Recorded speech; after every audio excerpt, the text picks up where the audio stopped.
Nancy मुझे makeup करना सिखा रही थी, तभी गलती से उसके पैर से फर्श पर रखा एक ज्वेलरी बॉक्स गिर गया। उसने उसके अंदर के गहने उठाए, उन्हें करीब से देखा और सीधे सीधे मुझसे कहा, ये सब नकली है। और सिर्फ नकली ही नहीं बल्कि सबसे सस्ते नकली गहने हैं जो तुम्हें कहीं मिल सकते हैं। ये तो डॉलर स्टोर में मिलने वाली एक्सेसरीज से भी घटिया दिख रहे हैं। उसने बात को घुमा फिराकर नहीं कहा, जिसने भी तुम्हें ये दिए हैं वो साफ तौर पर सबके सामने तुम्हें बेवकूफ बनाने की कोशिश कर रहा था। कुछ दिन पहले मेरी तथाकथित सबसे अच्छी दोस्त ने मुझे वीकेंड पर डिनर के लिए बुलाया था। जाने से पहले उसने मुझे मैचिंग ईयररिंग्स की एक जोड़ी भी दी और इस बात पर बहुत जोर दिया कि मुझे उन्हें हर हाल में पहनना है। सच्चाई पता चलते ही मेरी पिछली जिंदगी की सारी यादें एक साथ मेरे दिमाग में उमड़ पड़ी। उस समय मैंने उन नकली ईयररिंग्स को पहनकर यह सोचते हुए डिनर में गई थी कि वो बस एक सामान्य डिनर है, लेकिन असल में वो कोई साधारण डिनर था ही नहीं। उसने मेरी पीठ पीछे हमारी क्लास का रियूनियन आयोजित किया था। मैंने एक बहाना बनाया और बाथरूम में छिप गई, लेकिन दरवाजे के पीछे से मैं सबकी बातें साफ सुन सकती थी। वे मेरे पुराने और आउटडेटेड कपड़ों का मजाक उड़ा रहे थे और कह रहे थे कि मेरी दोस्त मुझे सिर्फ इसलिए अपने साथ लाई थी क्योंकि उसे मुझ पर दया आती थी। वो रियूनियन मेरे लिए एक भयानक बुरे सपने में बदल गया था। इस बार मैं बिल्कुल नहीं जाना चाहती थी, लेकिन नैन्सी ने मुझसे कहा कि अगर मैं खुद को पूरी तरह से बदल दूं तो वो सारी बेइज्जती भरी यादें सिर्फ पुरानी बातें बनकर रह जाएंगी। उसने कहा कि एक दिन मुझे खुद पर गर्व होगा कि मैं कौन हूँ। उसकी बात मेरे दिल को छू गई। घर पहुंचते ही मैंने अपनी पूरी अलमारी खंगाल डाली। हर चीज या तो काली थी या ग्रे। साधारण टी शर्ट और बेसिक पैंट्स के अलावा कुछ भी नहीं था। ऐसा कुछ भी नहीं जो किसी इवेंट के लायक हो। मैंने अपना मेकअप ड्रॉअर खोला तो उसमें सिर्फ एक्सपायर हो चुका आई शेड और एक पुरानी गुलाबी लिपस्टिक मिली। मैं फिर से खुद को हारा हुआ महसूस करने लगी। तभी नैन्सी का मैसेज आया। उसने पूछा कि क्या मैं उस शनिवार उसके साथ शॉपिंग पर जाना चाहती हूँ। अगली सुबह मैं बिल्कुल समय पर पहुंच गई। जैसे ही हम एक ज्वेलरी स्टोर के सामने से गुजरे,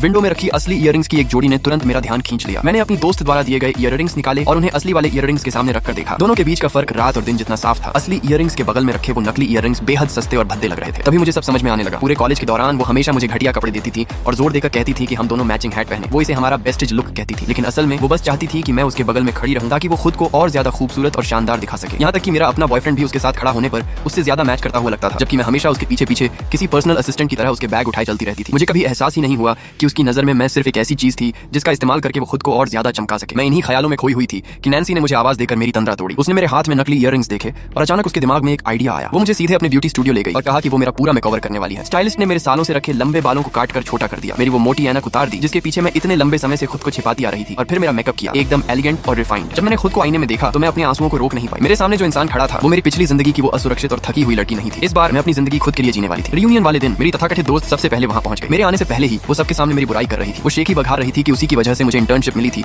और मुझ पर उस लड़के को चुराने का आरोप लगा रही थी जिसे वो पसंद करती थी। जब उसने पूरे कमरे को अपनी तरफ कर लिया तो उसने अचानक एक बड़ा नाटक करते हुए खुद को बहुत समझदार और दयालु दिखाने की कोशिश की। वो बोली, चलो दोस्तों, अन्ना पर इतना भी सख्त मत बनो। लेकिन असल में वो सिर्फ यह देखना चाहती थी कि मैं सबके सामने बुरी तरह फेल हो जाऊं और बेइज्जत हो जाऊं। उसने मुझे फोन किया और अधीर आवाज में पूछा कि मैं कहां हूं, लेकिन जैसे ही उसने मेरी आवाज सुनी वो अचानक चुप हो गई। मैं अंदर आई, एक शानदार ड्रेस पहने हुए, शॉर्ट हेयर स्टाइल में और बेहतरीन मेकअप के साथ। मैं पूरी तरह से एक अलग इंसान लग रही थी। जो लड़के कभी मेरा मजाक उड़ाया करते थे वही अब अचानक मेरे आसपास मंडराने लगे। उसने अपनी इज्जत बचाने की कोशिश करते हुए मेरे ईयररिंग्स की तरफ इशारा किया और मुझ पर उसका स्टाइल कॉपी करने का मजाक उड़ाया, लेकिन हमारे एक क्लासमेट ने तुरंत उसकी पोल खोल दी। मेरे ईयररिंग्स असली थे जबकि उसके ईयररिंग्स सस्ते नकली थे। उस पल कमरे में मौजूद हर एक व्यक्ति की नजर उसकी तरफ मुड़ गई। उसका चेहरा शर्म से पूरी तरह लाल हो गया और वहीं सबके सामने उसने अपने नकली ईयररिंग्स उतार कर फेंक दिए।